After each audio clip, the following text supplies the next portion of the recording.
Hi hello नमस्कार सगळ्यांना. मी सृष्टी आणि स्वागत आहे तुमचं आजच्या रंगपंचमीच्या व्लॉगमध्ये. सकाळी सकाळी कलकलाटाने मला जरा जाग आली म्हणून खिडकीतून खाली डोकावून पाहिलं तर या छोट्या छोट्या मुलांची रंगपंचमी सुद्धा झाली होती आणि मी आत्ताशी उठत होते. तर उठल्यानंतर पटकन सगळं आवरून घेतलं आणि रांगोळी काढायला घेतली.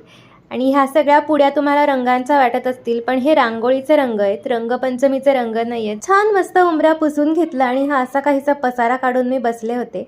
आणि रंगपंचमीची रांगोळी आहे म्हटल्यावर काहीतरी स्पेशल झालंच पाहिजे.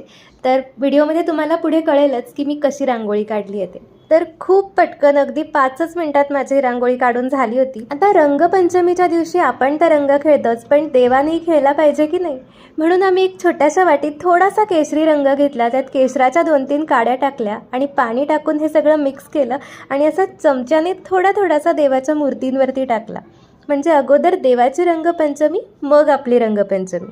तर आजच्या दिवसापासून ऑफिशियल उन्हाळा सुरू होतो, त्यामुळे असे श्रीखंड खाण्याची प्रथा आमच्याकडे वर्षानुवर्ष चालत आली आहे. यामागची कहाणी अशी आहे की आजच्या दिवसापासून असे आंबट चिंबट थंडगार पदार्थ खायला सुरुवात केली की इथून पुढचे सगळे उन्हाळ्याचे दिवस आपल्याला अगदी छान मानवतात आणि उष्णतेचा काही त्रास नाही होत.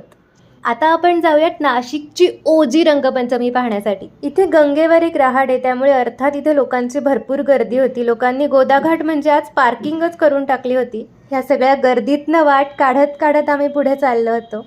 आणि इथे खाली गाडगे महाराज पुलाच्या खाली दिल्ली दरवाजातली आपली रहाड आहे, त्यामुळे इथे प्रचंड गर्दी होती. मी कसं बसं त्या रहाडीचं शूट घेण्याचा माझा पूर्ण प्रयत्न केला, पण मला मध्ये तिथे जायलाच जागा नव्हती आणि रहाड दिसतच नव्हती, एवढी लोकांनी गर्दी करून टाकली होती. तर फायनली आलो आहोत आपण आपल्या सोमवार पेठेतल्या घरी. आणि इथे आमच्या गल्लीत समोर इतक्या मोठ्या आवाजात स्पीकर्स चालू असतात, त्यामुळे कानात कापसाचे बोळे घातल्याशिवाय इथे माणूस बसूच शकणार नाही. चला तर मग मी तुम्हाला बाल्कनीतनं दिसणारा व्ह्यू दाखवते. तर आम्ही जस्ट आलो होतो 2 वाजता, नुकतीच सुरुवात झाली होती, त्यामुळे जास्त गर्दी नव्हती, तुरळक होती. पण 3 ते 5 या दरम्यान इथे इतकी प्रचंड गर्दी वाढली होती, म्हणजे वरतून गॅलरीतनं मी जेव्हा खाली बघत होते तेव्हा फक्त लोकांचे डोके दिसत होते, रस्त्याचा एक कण सुद्धा दिसत नव्हता. आल्या आल्या आम्ही गॅलरी वगैरे झाडून घेतली, छान तिथे सडा टाकला, त्यामुळे मस्त वाटत होतं खूप.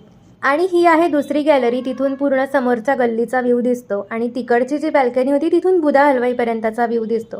तर अशी काहीशी इथे गर्दी होती, म्हणजे अख्खे नाशिककर इथे आलेत रंगपंचमी साजरी करण्यासाठी असं वाटत होतं. वरून हे सगळं बघत असताना मला एक गंमत दिसली, ते म्हणजे एक बाई तिच्या बाळाला घेऊन आली होती, पण ती नुसतं घेऊन नव्हती आली, तर त्या बाळाला रेनकोट घालून घेऊन आली होती. हे बघा, म्हणजे रंगपंचमी पण रेनकोट घालून. क्या बात आहे, मस्त. ही बघा, ही गर्दी कमी